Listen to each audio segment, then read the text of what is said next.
پاکستان کے نئے chief justice یحییٰ آفریدی نے ایوان صدر میں حلف اٹھا لیا۔ صدر آصف علی زرداری نے ان سے حلف لیا۔ حلف کی تقریب میں وزیر اعظم، آرمی چیف اور دیگر سربراہان افواج شریک ہوئے۔ جسٹس یحییٰ آفریدی کی تقریبی حلف برداری میں سپریم کورٹ کے ججز، سابق ججز اور وکلاء نے شرکت کی۔ جسٹس یحییٰ آفریدی 23 جنوری 1965 کو ڈیرہ اسماعیل خان میں پیدا ہوئے۔ ابتدائی تعلیم ایجوکیشن کالج لاہور سے حاصل کی، گورنمنٹ کالج لاہور سے پولیٹیکل سائنس میں گریجویشن کی، جبکہ پنجاب یونیورسٹی سے اکنامکس میں ماسٹر کیا۔ کامن ویلتھ اسکالرشپ پر کیمبرج یونیورسٹی سے LLM کی ڈگری حاصل کی۔ جسٹس یحییٰ آفریدی نے تعلیم مکمل کرنے کے بعد 1990 میں وکالت کی پریکٹس شروع کی۔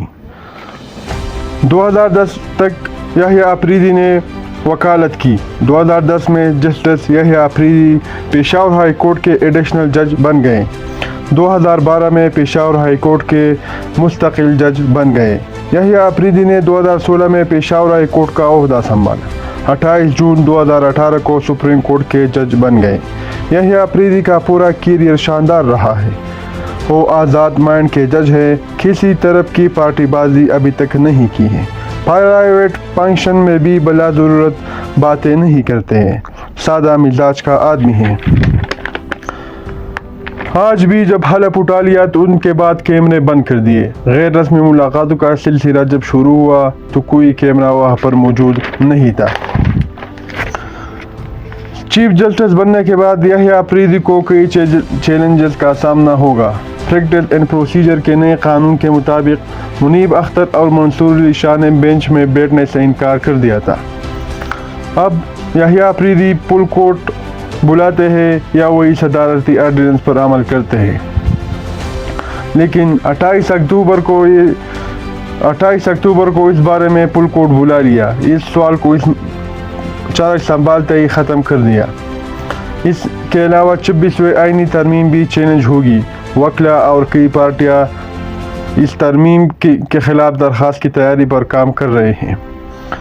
کیا یحییٰ آفریدی اس کو فل کورٹ میں بیچتے ہیں یا آئینی بینچ بنا دیتے؟ اس کے لیے آئینی بینچ اس کے حوالے سے کیا کریں گے، اور سپریم کورٹ اس کے علاوہ جو سپریم کورٹ میں گروپنگ چل رہی ہے اس کا خاتمہ کر سکتا ہے یا گروپنگ مزید بڑھے گا؟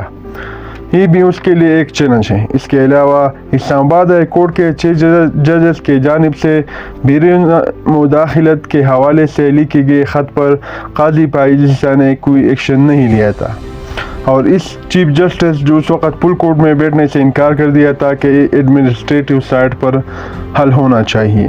اب یہ چیف جسٹس اس کے بارے میں کیا کر لیں گے، کیونکہ جو نیچے عدلیہ ہے اس میں بہت زیادہ دباؤ ہے۔ ابھی سپریم کورٹ پہنچنے پر چیف جسٹس نے اپنے چیمبر کا چارج سنبھال لیا اور 28 اکتوبر کو فل کورٹ کا اجلاس بھی طلب کر لیا ہے۔ 28 اکتوبر کو منصور علی شاہ اس میں شامل نہیں ہوں گے کیونکہ وہ عمرے کی ادائیگی پر سعودی عرب میں ہے۔ 28 اکتوبر کو فل کورٹ کا اجلاس ہوگا لیکن کارروائی آگے نہیں بڑھے گی۔ یحییٰ آفریدی جو 26ویں آئینی ترمیم کے تحت انہوں نے چارج سنبھال لیا، کیا وہ 26ویں آئینی ترمیم کے خلاف اکثریت کا ساتھ دیں گے؟ بظاہر تو نظر آ رہا ہے کہ ایک عدلیہ پر ایک حملہ ہے، ججز کی اکثریت اس کے خلاف ہے۔ کیا یحییٰ آفریدی ان ججز کے ساتھ جاتے ہیں یا جو حکومت نے ترمیم کی ہے کیا ہوا ہے اس کے ذریعے وہ چیف جسٹس بنا ہوا ہے اس کے ذریعے جاتا ہے؟ یہ آنے والے تقریباً 1 مہینہ جو ہے وہ سپریم کورٹ میں بہت اہم ہوگا۔ کیا وہ آزاد ججز کے ساتھ کھڑے ہوں گے یا حکومت نے جو اس کو منیب اختر اور منصور علی شاہ کو سپرسیڈ کر کے ان کو چیف جسٹس بنایا، کیا ان کے احکامات پر چلیں گے یا آزاد جج ہو کر اپنا مائنڈ استعمال کریں گے؟